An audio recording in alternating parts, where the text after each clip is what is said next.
Itu dari awal.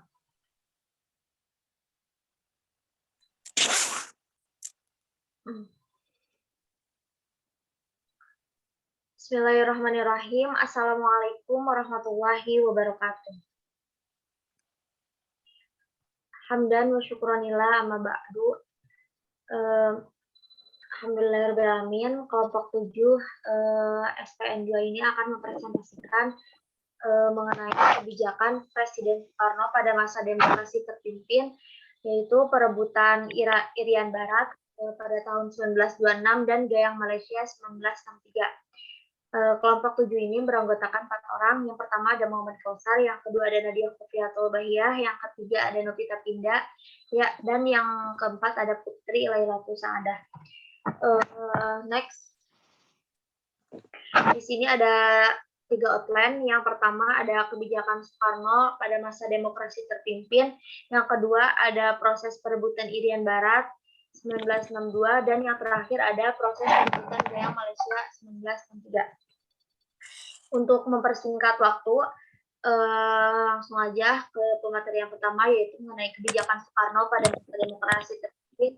Kepada saudari Novita Pinda, dipersilahkan untuk memaparkan materinya. Halo, apakah terdengar suara saya? Iya, terdengar. Baik, saya ucapkan terima kasih kepada sahabat moderator yang sudah memberikan waktu saya untuk memaparkan mengenai tentang kebijakan Soekarno pada demokrasi terpimpin. Sebentar. Demokrasi terpimpin merupakan sebutan bagi masa pemerintahan Presiden Soekarno. Hal ini berawal dari pergeseran demokrasi liberal pada tahun 1945 sampai 1959 dan merupakan awal berdirinya berbagai institusi perwakilan rakyat seperti Dewan Perwakilan Rakyat yang merupakan perwakilan untuk mengaspirasikan dari rakyat. Demokrasi terpimpin ini berlaku pada tahun 1959 sampai 1996. Punten, Nanai bisa di-unmute nggak suaranya?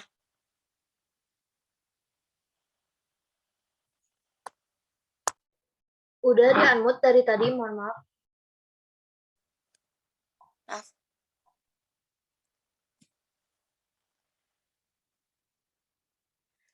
Mohon maaf, lanjut. Demokrasi terpimpin ini berlaku pada tahun 1959 sampai 1966. Demokrasi ini merupakan sebuah sistem pada pemimpin Presiden Soekarno yang diumumkan pertama kali dalam pembukaan sidang konstitusi pada tanggal 10 November 1956. Sedangkan munculnya demokrasi terpimpin ini diawali dengan kebijakan pemerintah dengan membubarkan konstitusi. Kemudian pemberlakuan demokrasi terpimpin ini dipimpin oleh Presiden Soekarno. Lalu untuk mengenai apa saja sih kebijakan-kebijakan yang diterapkan oleh Presiden Soekarno pada demokrasi terpimpin ini, saya di sini membaginya ke dalam 3 bagian. Yang pertama ada kebijakan ekonomi, kebijakan politik, dan kebijakan sosial budaya.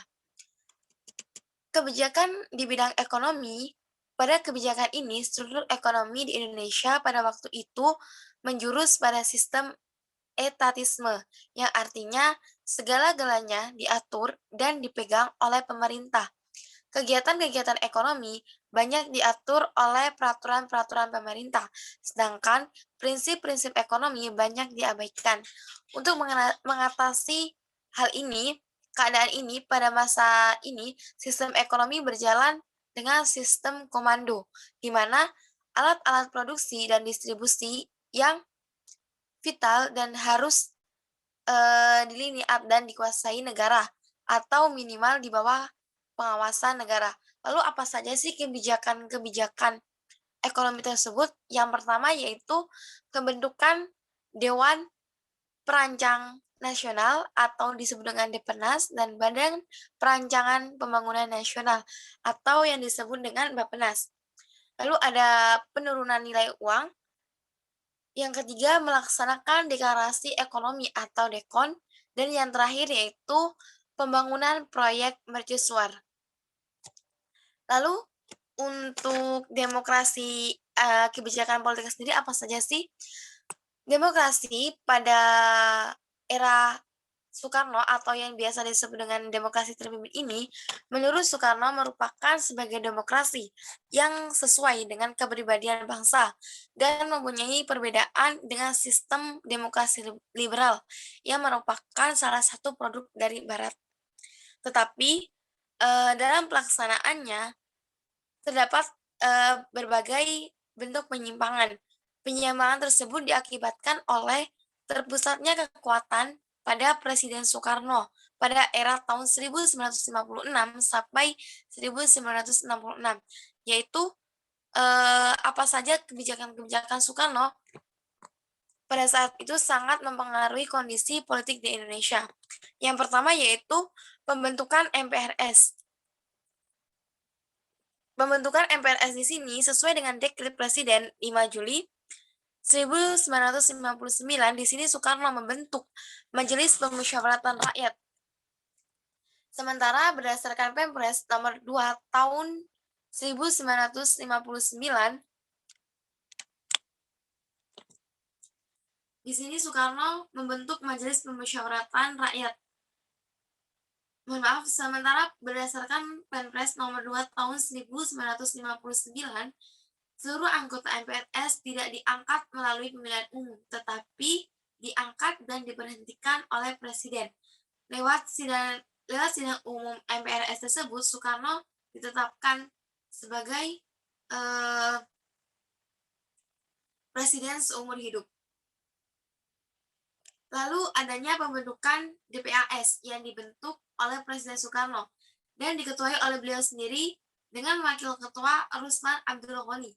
Lalu pembentukan kabinet kerja, kabinet ini dipimpin langsung oleh beliau dan Insinyur Juanda sebagai menteri pertama. Lalu pembentukan Front Nasional. Lembaga ini merupakan lembaga ekstra parlementer yang dibentuk dengan tujuan menyelesaikan revolusi nasional, melaksanakan pembangunan semesta nasional, dan mengembalikan Irian Jaya ke wilayah Republik Indonesia. Lalu adanya penyederhanaan penyederhanaan partai-partai politik, yang dimaksud adalah pembubaran partai-partai politik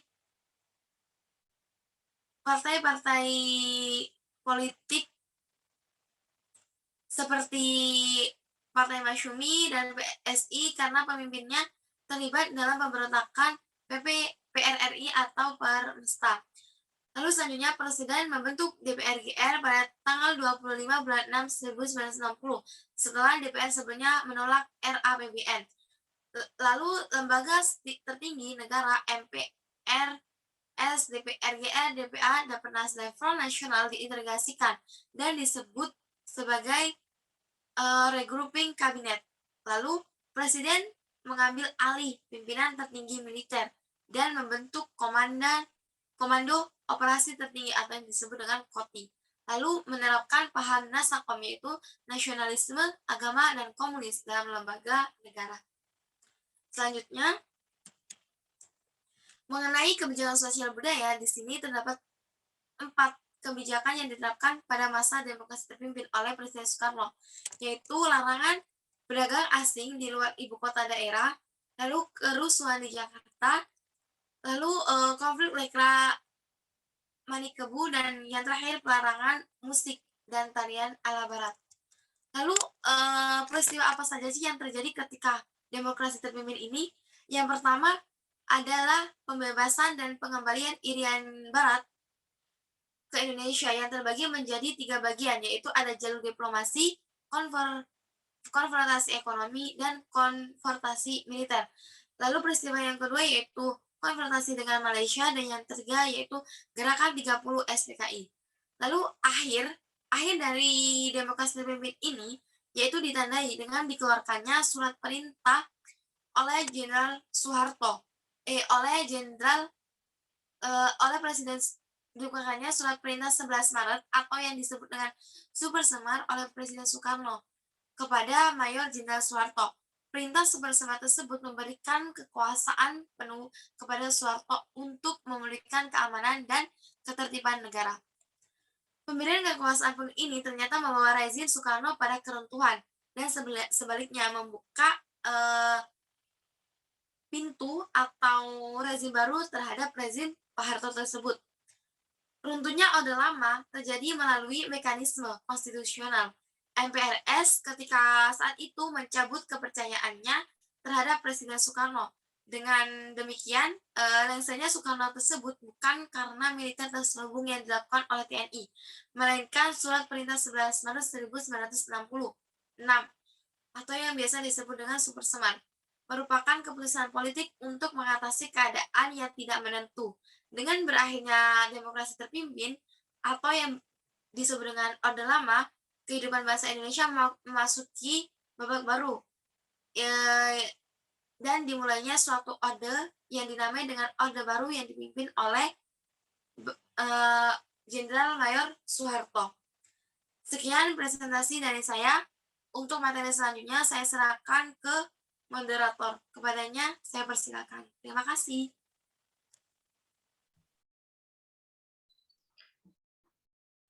Baik, terima kasih kepada Saudari Nafita. Selanjutnya mengenai proses perebutan Irian Barat 1962 yang akan disampaikan oleh Saudari Putri Lailatus.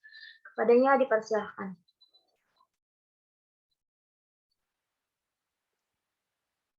Bismillahirrahmanirrahim. Yang pertama tentang latar belakang terjadinya perebutan Irian Barat antara Indonesia dan Belanda.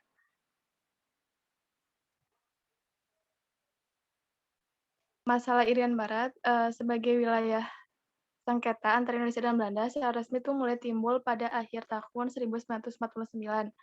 Nah, pada masa itu sedang dilakukan giat-giatnya usaha untuk mencarikan jalan keluar melalui perundingan guna memecahkan sengketa politik antara kedua belah pihak gitu. Dengan perantara Badan Internasional Perserikatan Bangsa-Bangsa atau PBB. Nah, pada tanggal 23 Agustus 1949, kedua belah pihak yang saling bersengketa itu bersedia untuk berunding dalam suatu konferensi meja bundar yang dilangsungkan di kota Den Haag, Belanda. Nah, munculnya masalah Irian Barat dilatar belakangi oleh perbedaan pandangan dalam menilai status Irian Barat. Perbedaan pandangan tersebut diantaranya yaitu ras penduduk Irian Barat yang berbeda dari ras penduduk Indonesia lainnya.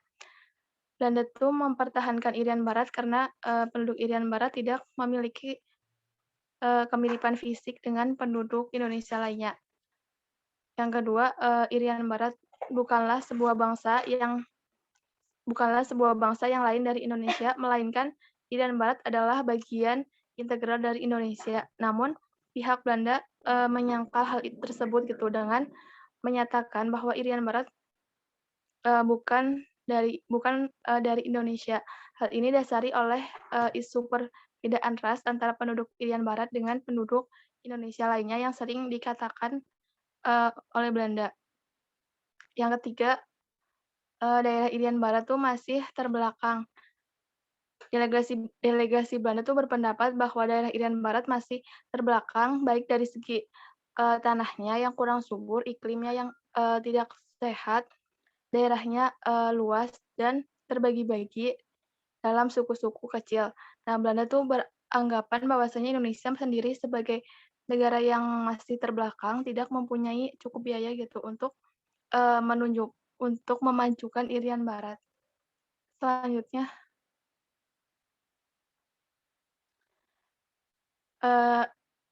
proses perebutan Irian Barat.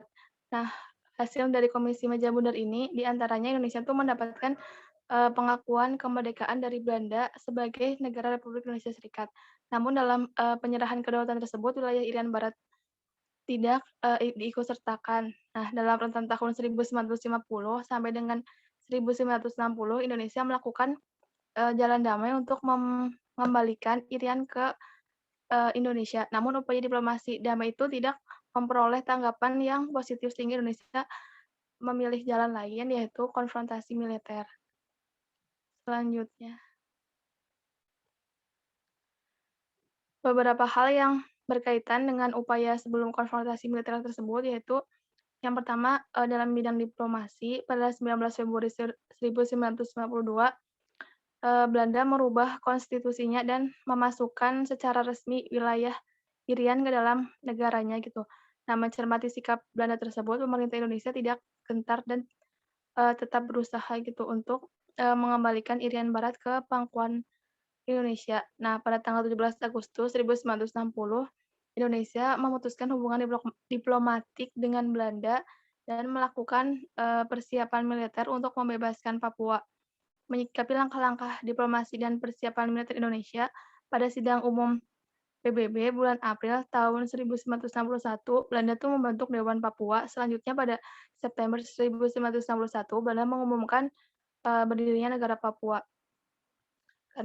Karena upaya-upaya diplomasi Indonesia tidak berhasil, maka jalan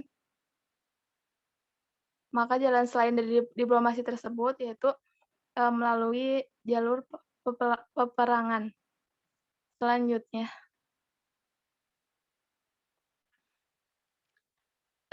itu dalam bidang ekonomi, hubungan antara Indonesia dan Belanda semakin tegang saat permasalahan ekonomi dijadikan sebagai alat politik. Nah, pada tahun 1957, Presiden Soekarno mengeluarkan Undang-Undang Nomor 86 Tahun 1957 yang memerintahkan dinasionalisasikannya semua perusahaan milik Belanda yang ada di Indonesia. Nah, pengambil alihan perusahaan milik Belanda dilakukan oleh kaum buruh dan karyawan di bawah Komando Jenderal Nasution selaku penguasa perang pusat.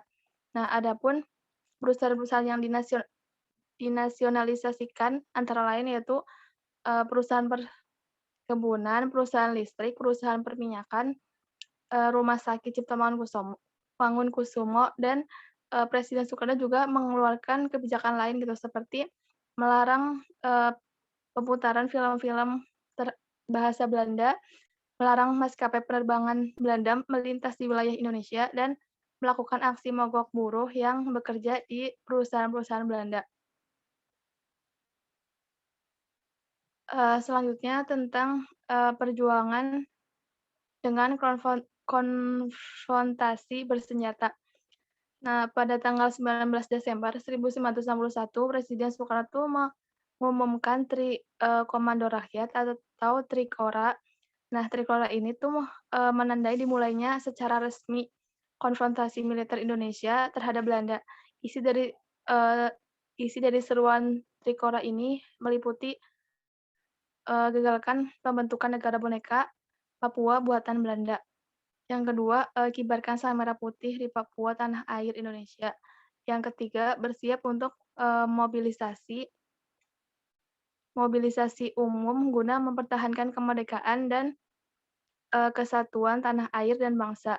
Nah, sebagai langkah pertama pelaksanaan Trikora, yaitu pembentukan komando operasi yang diberi nama dengan Komando Mandala Pembebasan Papua. Nah, Komando Mandala ini tuh membuat suatu strategi dengan membagi operasi pembebasan Papua menjadi 3 fase. Yang pertama, fase infiltrasi, yang kedua fase eksploitasi, dan yang ketiga fase konsolidasi. Selanjutnya,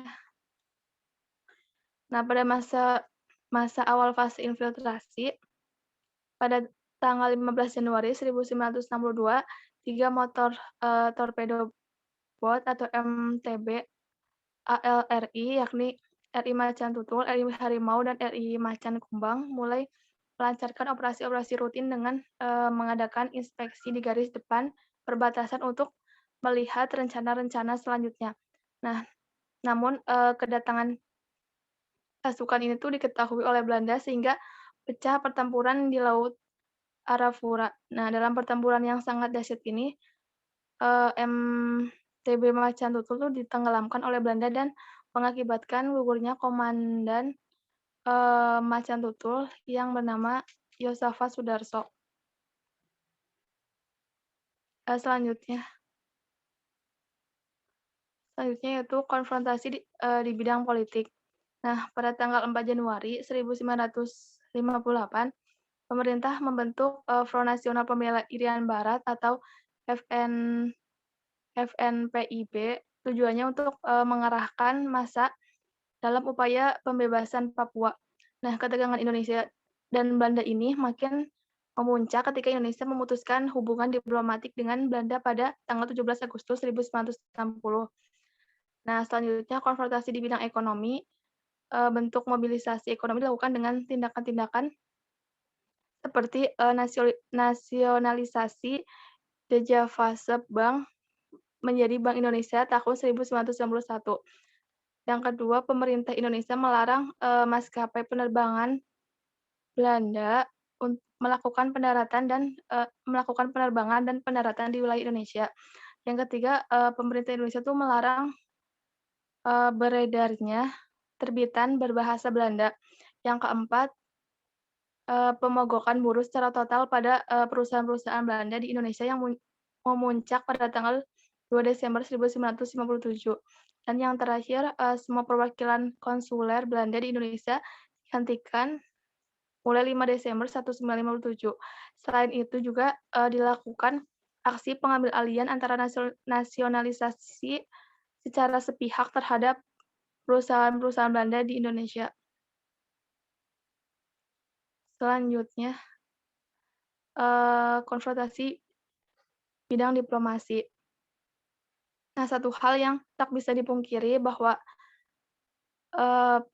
perang tuh memakan biaya yang amat sangat besar gitu, baik korban jiwa, harta benda maupun uang. Nah, SK diumumkan Trikora oleh Presiden Soekarno pada tanggal 19 Desember 1961.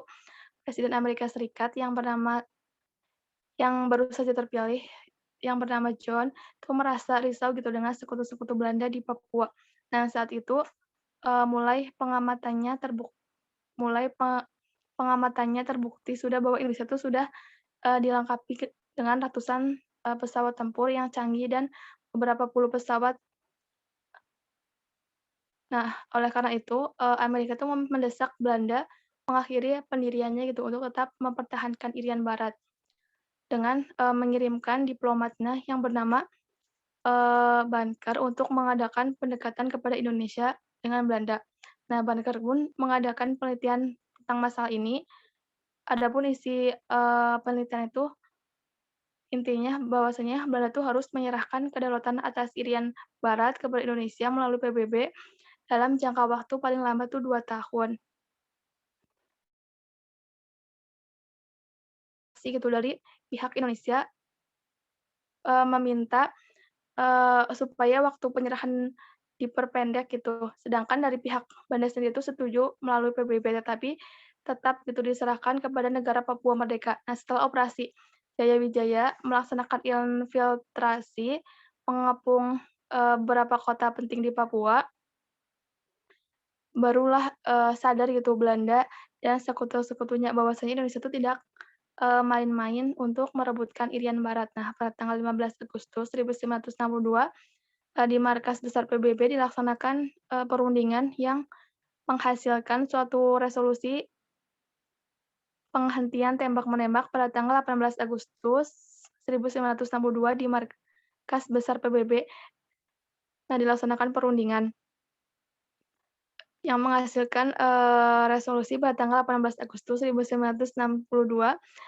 Belanda akhirnya bersedia menyerahkan Irian Barat kepada Indonesia. Mungkin cukup sekian yang dapat saya sampaikan. Kembali ke moderator.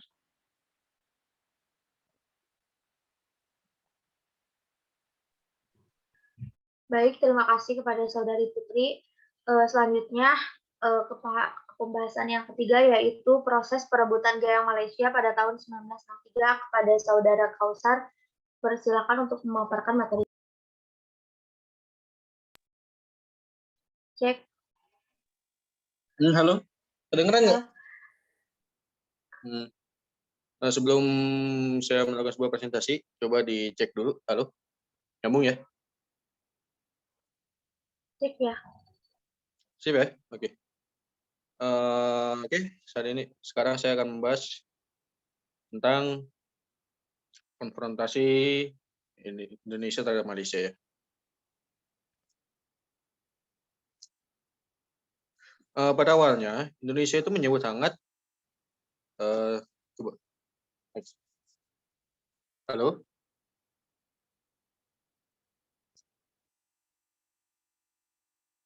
Pada awal Indonesia menyambut hangat dan mengakui Federasi Malaysia sebagai sebuah negara baru setelah kemerdekaannya dari Inggris pada tanggal 31 Agustus tahun 1957.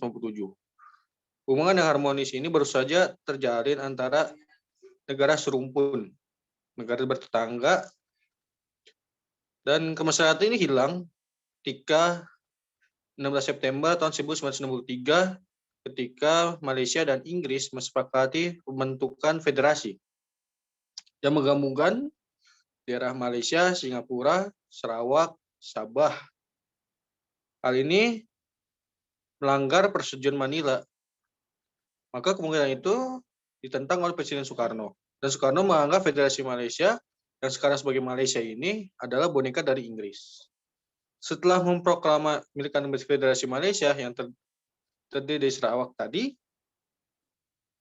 oleh Perdana Menteri Tuanku Abdul Rahman pada tanggal 16 September tahun 1963 di Kuala Lumpur, mengusulkan kepada Inggris untuk disetujui, serta dibantu oleh pemerintah Australia dan Selandia Baru. Pembentukan federasi ini mendapat tentangan dari sebagian masyarakat setempat. Tujuannya adalah Malaysia dapat menjamin kepentingan Inggris dalam bidang ekonomi pertahanan, dan Malaysia yang kedua adalah Malaysia akan tetap berhaluan dengan Pulau Barat. Pada saat itu pemerintah Indonesia melakukan sebuah operasi, yaitu adalah Dwi Korah. Operasi komando Gayang Malaysia lebih mengandalkan gelar operasi KKO oleh Angkatan Laut di front Kolkata, Kolamaya, dan Pontianak. Operasi-operasi ini dengan tujuan adalah menjaga perbatasan dari pelanggaran lintas batas oleh lawan. Yang kedua, memberi perlindungan gerilyawan yang menyusup ke daerah lawan. Setelah diumumkan konfrontasi antara Indonesia dan Malaysia semakin meruncing, Soekarno kemudian mengumumkan Dwi Komando Rakyat atau Dwi Korah yang berisi sebuah perintah. Yang pertama adalah memperhebat pertahanan revolusi Indonesia. Yang kedua adalah membantu perjuangan revolusi rakyat Malaya, Singapura, Sabah, Sarawak, dan Brunei untuk memerdekakan diri dari dan membubarkan negara Malaysia. Next. Dalam pelaksanaan operasi Dwi Korah, pemerintah Indonesia menggunakan Komando Siaga atau KOGA yang langsung berada di wilayah Komando Operasi Tertinggi, yaitu KOTI, yang diketuai oleh Presiden Soekarno itu sendiri.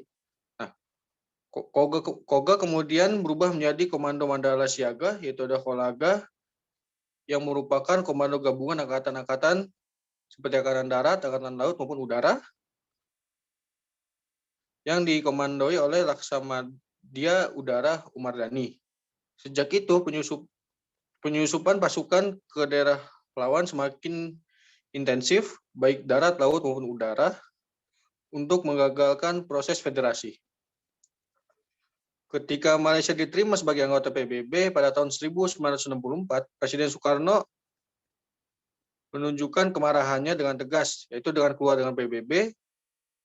Nah, setelah terjadinya pemberontakan Ke-30S, yang dimana Presiden Soekarno digulingkan dan digantikan oleh Presiden Soeharto. Nah, ketika Presiden Soeharto berkuasa atau pada awal Orde Baru, kondisi ekonomi sangat porak-poranda dan sangat membutuhkan suntikan dana saat itu dari Amerika Serikat. dan mau memberikan bantuan dengan satu syarat bahwa Indonesia harus bersedia mengakhiri konfrontasi. Di pihak Malaysia terjadi juga sebuah krisis fisikal di Inggris dan keluarnya Singapura dari Malaysia. Hal ini membuat Inggris berpikir ulang dalam membiayai pengerahan pasukan militer di Asia Tenggara, khususnya pada peristiwa konfrontasi. Oke, sekian dari saya. Saya kembalikan pada moderator. Halo? Halo. Halo? Baik, terima kasih pada saudara Kausar. Alhamdulillahirrahmanirrahim. Mengenai pemaparannya cukup jelas ya. Mungkin dapat disimpulkan ya dari pemaparan teman-teman semuanya.